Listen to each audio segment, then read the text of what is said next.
Hello, people who cannot sit at home. Thank you so much for being here. And by the way, thank you so much for many of you who have joined in the last week. The video before did really well. I am very thankful. So this video is also going to be really exciting. This is 10 really epic experiences that you need to do this summer. And let's jump right into it. This is Erin Hill Farm. By the way, the address, the Google Maps address is going to be linked down below. This is northwest of Toronto, about an hour. And the unique thing about this farm is that, first of all, you can feed fish. So you do need an entry, you do need to pay an entry fee. I think it's about $10 or $15. The fish feed, if you would like to buy it, is like $2. And then you come over here and you throw it and the fish catches it, and it's just so adorable. You just need one pack. There was 2 of us and there was plenty, and we really enjoyed it. They also have, actually the farm has a lot of entertainment for you, for your kids. It's really cute. Go on their website to see what's happening right now in the season. They, for example, have lavender. They should be having it right now in the middle of the summer. But another thing that to go to Erin Hill Farm is for these Highlander cows. They are so adorable. They're so fluffy. And when we were there, there was feeding. If you ask at the entrance when is the feeding of the cows, they will tell you. I think it's a few times a day. And they tell you about the cows. You get to see how the cows eat. You can't really feed the cows, but they come to the fence a little bit and you're allowed to touch them a little to feel their fur. Again, perfect thing for if you're by yourself or with your kids or with a couple. It's so adorable. These cows are so majestic.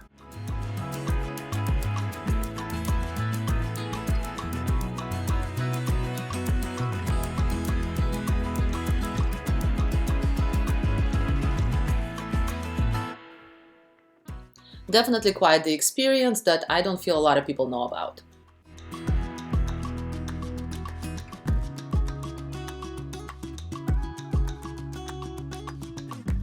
And as you're going to be in the west end of Toronto, northwest end of Toronto, I highly recommend is that you check out the Arboretum at the University of Guelph.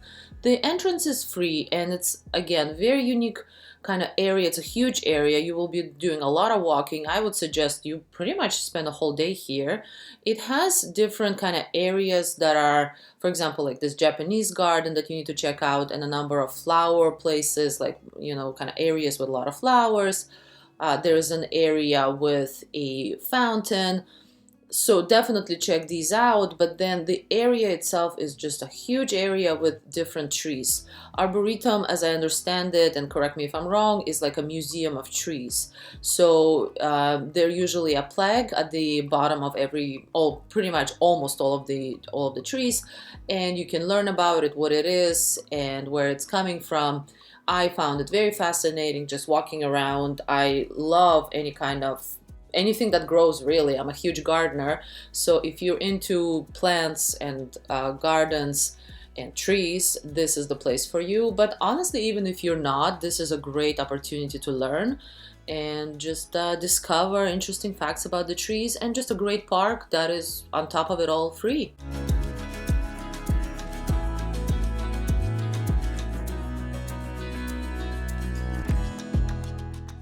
And as I mentioned, this is in Guelph, so I'd say about an hour and 15 minutes northwest of Toronto.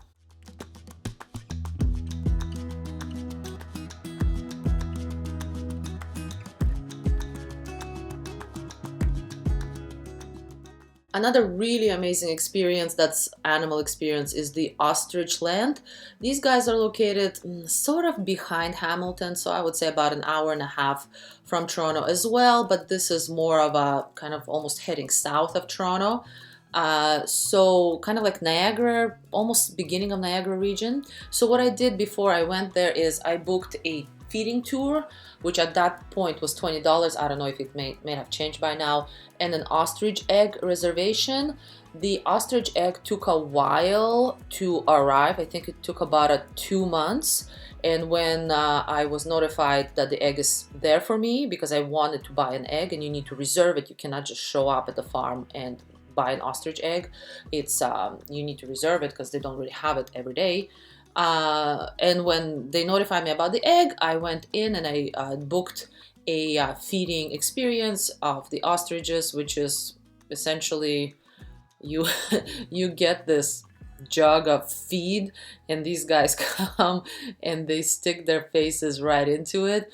Honestly, it's kind of scary in the beginning, but they are fairly safe. At least all they care about is food. So, be careful with your hands. Don't put your face into their faces. Just kind of obvious things. And it actually is a lot of fun.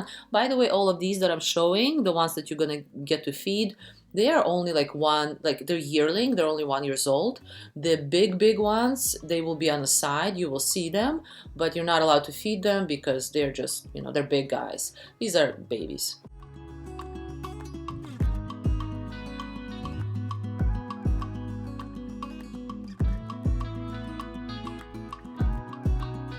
I did a whole video about this whole experience and then the cooking of the egg. It's actually really fascinating. I'm gonna link it over here in the corner, and I'm gonna also link it down below in the description. The egg, I think the equivalent of 1 ostrich egg is to like 23 regular eggs. It's ginormous. It's quite challenging to open. You need to know how to open it. There are a few techniques.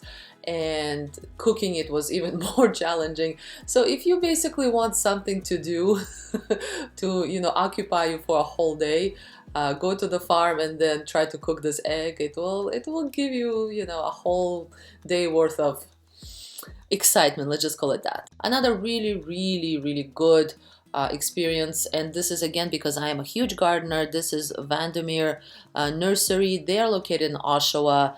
In my opinion, the best nursery in Ontario area in terms of maybe like the amount of plants and the variety. There are a few other ones that come close, but this one is really good, and the prices are, I would say, borderline on the lower kind of side of things for especially the variety that you get.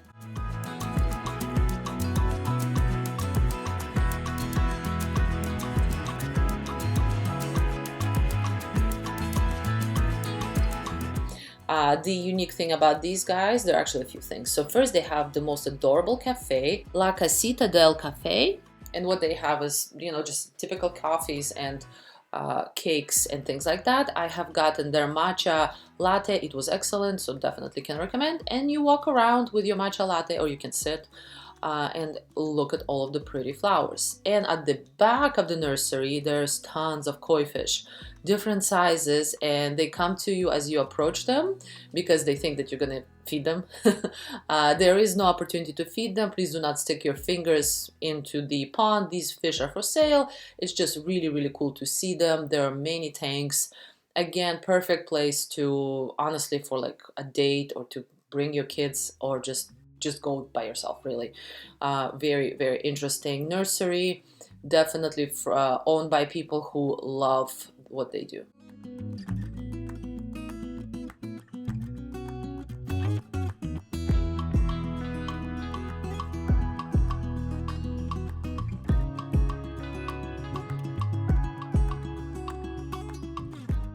I, by the way, got this elephant ear plant. I still have it after about a year, and the price of it was something ridiculous. It was $50, but I think it was on sale for like 50% off or something. It was the end of the season, so also watch out for their sales.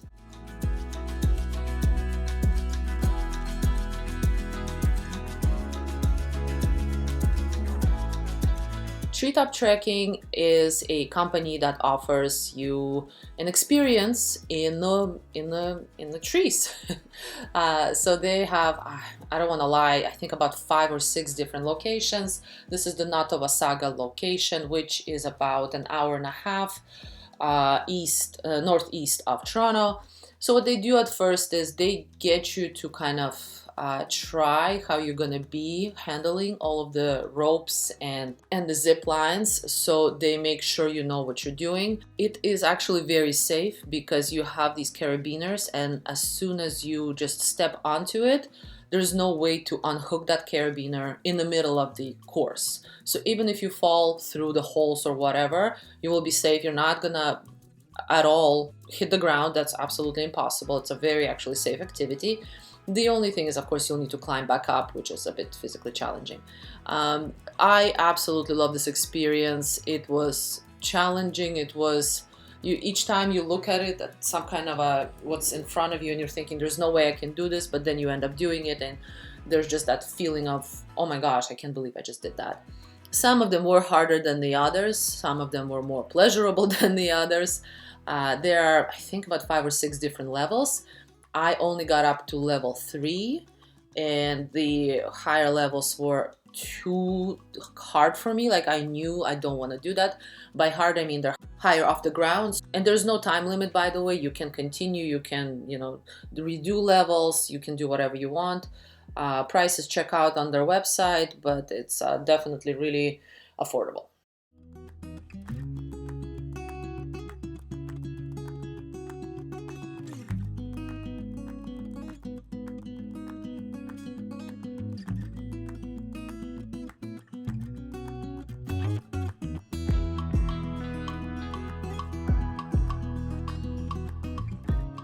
Here's another amazing experience I've talked about before on this channel, and this is our yearly kind of tradition at this point, is renting a pontoon boat. It is actually fairly simple in Canada. So what you need to do is you need to get a Canadian boating license. My brother has this. If you are dedicated to this, like he was, I think you need about 3 hours of lessons, and then you get a license for life. The price of it before was $50 over here, so that's for the course and I think the license together, as I understand.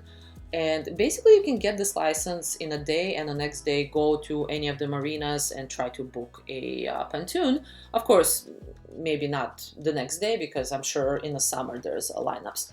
Last year, here are the prices for a day of pontoon. It was $530, and for 8 hours it was $510. That's the one we chose, and there was, I think, 6 of us, so between the 6 people, $500, it was under $100. And you get the pontoon for 8 hours. Fairly easy to navigate and use. Pontoons, the reason why we get pontoons is that they are the most stable boat. In my brother's opinion, it's a safe boat, you know what I mean? We only do this once a year, so we're not professionals. He knows his stuff and he did the license, but we don't want to risk it. We have family and everything like that. They give you a map, they give you a direction where to go. Typically marinas who rent pontoons, they will give you like a rough plan, so that you're not kind of just winging it. This over here was the Go Home Marina. That's the name of the marina. And yeah, you just drive around, look at the cool cottages and planes. There's a lot of planes docked. Then we went to a beach that was suggested by the marina map. I inflated my flamingo over here. We swam.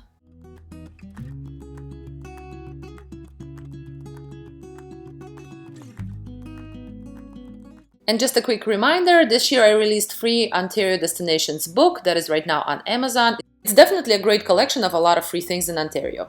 And also, if you have not subscribed to my channel, I would love for you to subscribe. It turns out that 94.7 people that watch me are not even subscribed to me, so it would mean a lot to me if you subscribe. And afterwards we had a really nice lunch. We actually sometimes do 2 lunches because, you know, it's important to eat. And there was a waterfall nearby. We checked it out. You can't really go too close to the waterfall. That is a bit dangerous, so stay away from getting too close. But good, it's close enough so that you experience it. Anyway, it's an amazing experience in Ontario. Not very hard to do, especially if you're interested in doing this kind of thing from time to time, like maybe once or twice a year, which I highly recommend. It's a perfect Ontario activity. So up next, let's head to Niagara region. This is Neob Flower Farm. So of course, when it's the lavender time, which is, by the way, right now, you go and you go over there and you experience the lavender. But I want to suggest to you there Flower Farm, which happens after, usually in the late summer, so August/September. They have so many pretty flowers, and you get a basket. Back then the basket was only $10 per person, and you can fill it up to as much as you want. Ridiculous amount of flowers. It's possible, of course, that the prices have changed, but nonetheless I would have paid up to probably $30 for this experience. So beautiful, gorgeous flowers. And this to me is summer, you know, when you walk around and you cut down a bunch of flowers and you enjoy them at home. It's just such a beautiful experience.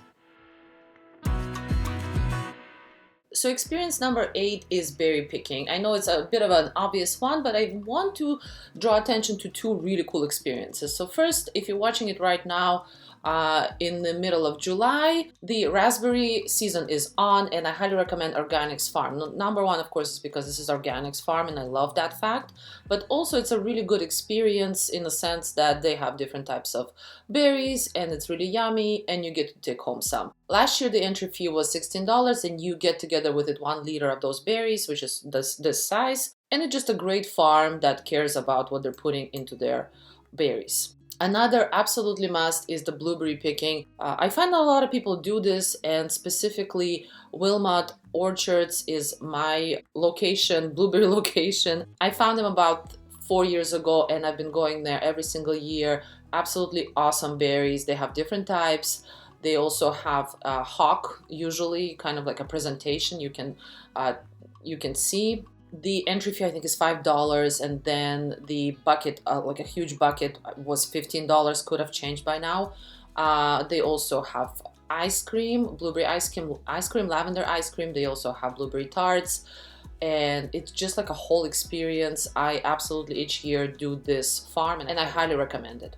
Okay, up next we have Morland Place. This is in Owen Sound. This is a further location from all of the other ones that are over here on this list. It will take you about 2 hours north of Toronto to get here. In my opinion, it's totally worth it. It's a property. It's a property that you're allowed to be at. There's a parking, free entry, and you walk around. It's a little overgrown and it's a little vintage, but that's kind of the beauty of it. The guy that owns the place is like, he's generationally owning this. Like I think his grandfather bought it, and it's a huge property and it has a lot of kind of cool statues, and it has a maze, and it just has a lot of places to walk around. When we were there were so many photographers and good amount of people exploring it, but overall I would say this Morland Place is not actually really well known. And it's a unique experience and definitely something to kind of dedicate your day to. My only suggestion is you go here in the second half of the summer, maybe not in the spring because it might be a little empty in the spring. It's the amount of, you know, lushness and the greenery that makes it really cool.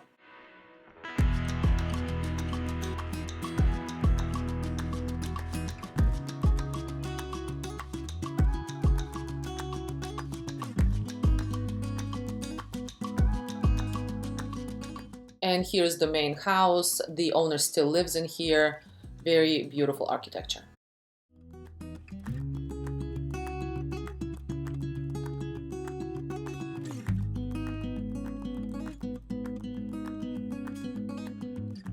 And last but definitely not the least is the Parkwood National Historic Site. Absolutely love this place. This is located in Oshawa as well. If you have not been, you need to go. It is free entry. It is gorgeous. They have this beautiful pool in the middle of it. It's a fairly large property. They even have a cafe over there. It is of course best to pre-book the coffee table just in case. But yes, gorgeous property, definitely quite the experience. You will probably spend at least a couple hours there exploring all of the beautiful grounds. So I hope you enjoyed all of these experiences. Let me know if you've done any of them. Let me know if there's more that you know of that you want me to check out. Thank you so much for being here. Of course, please subscribe, like, and share. And I will see you next time. Bye.